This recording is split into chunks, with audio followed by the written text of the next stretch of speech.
When Jesus came to the region of Caesarea Philippi, he asked his disciples, "Who do people say the Son of Man is?"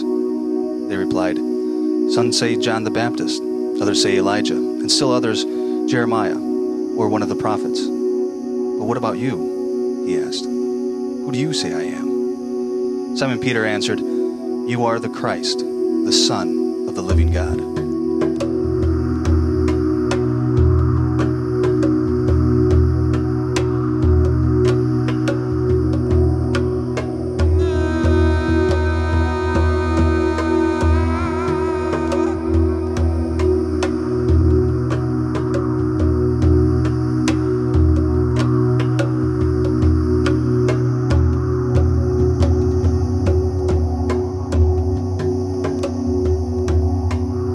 They took Jesus to the high priest, and all the chief priests, elders, and teachers of the law came together.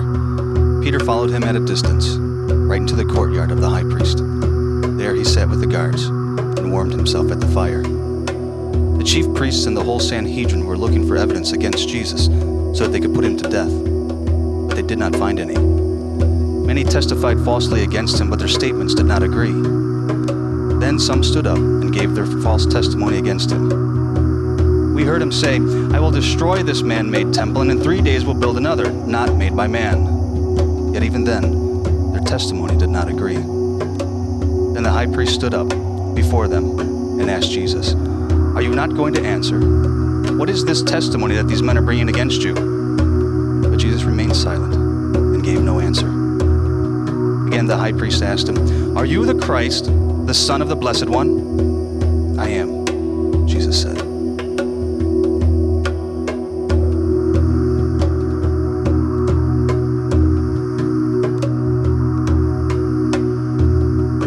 While Peter was below in the courtyard, one of the servant girls of the high priest came by. When she saw Peter warming himself, she looked closely at him.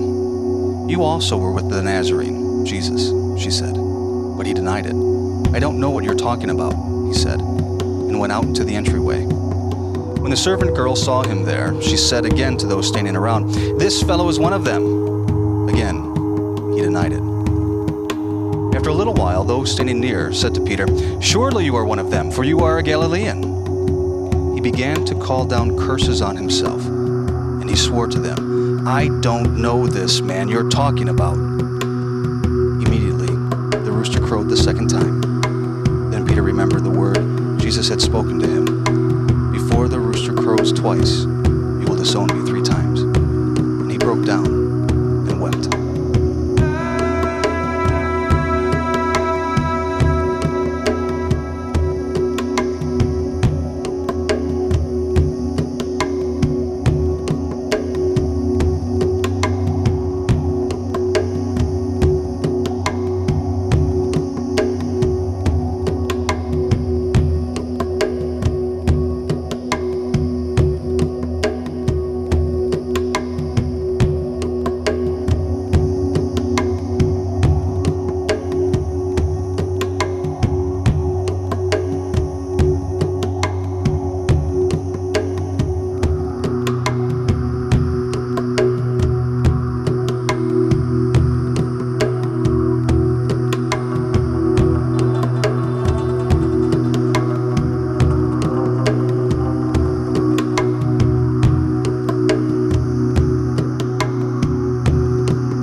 Very early in the morning, the chief priest with the elders, the teachers of the law, and the whole Sanhedrin reached a decision. They bound Jesus, led him away, and handed him over to Pilate.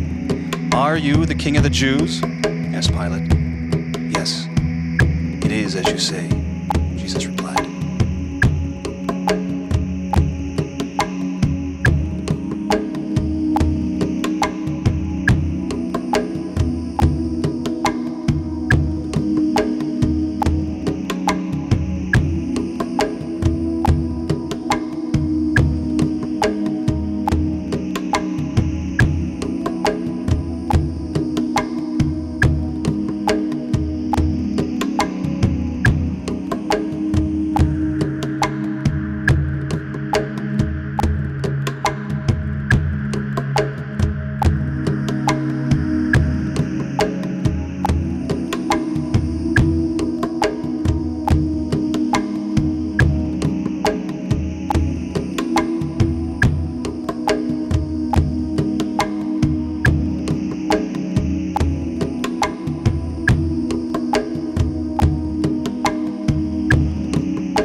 It was the third hour when they crucified him. The written notice of the charge against him read, "The King of the Jews."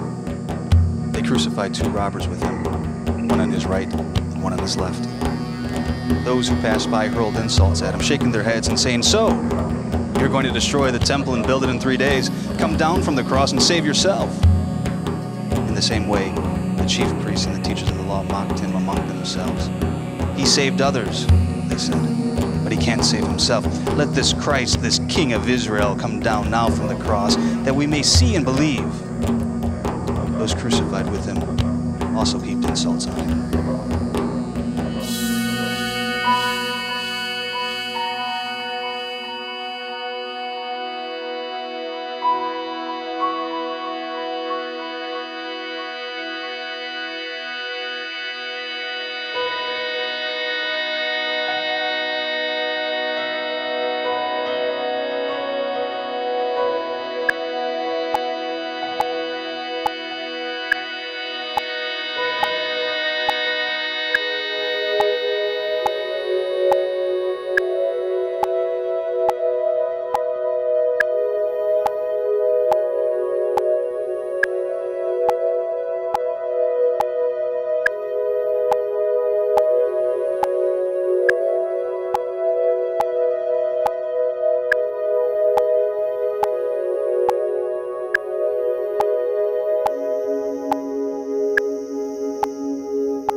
At the 6th hour, darkness came over the whole land until the 9th hour. And at the 9th hour, Jesus cried out in a loud voice, my God, why have you forsaken me?"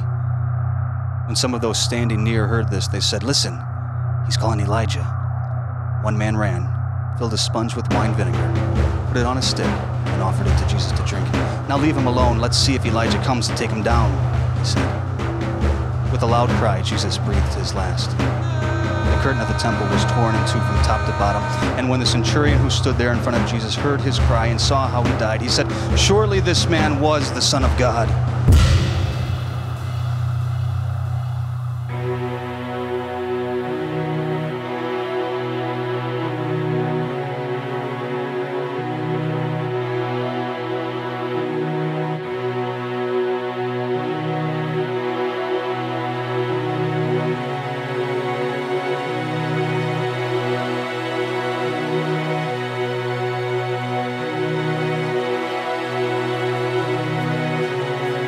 After the Sabbath, at dawn on the first day of the week, Mary Magdalene and the other Mary went to look at the tomb.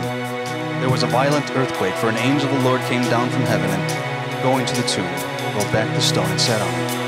His appearance was like lightning, and his clothes were white as snow. The guards were so afraid of him that they shook and became like dead men. The angel said to the women, "Do not be afraid, for I know that you are looking for Jesus, who was crucified. He is not here. He is risen, just as he has said."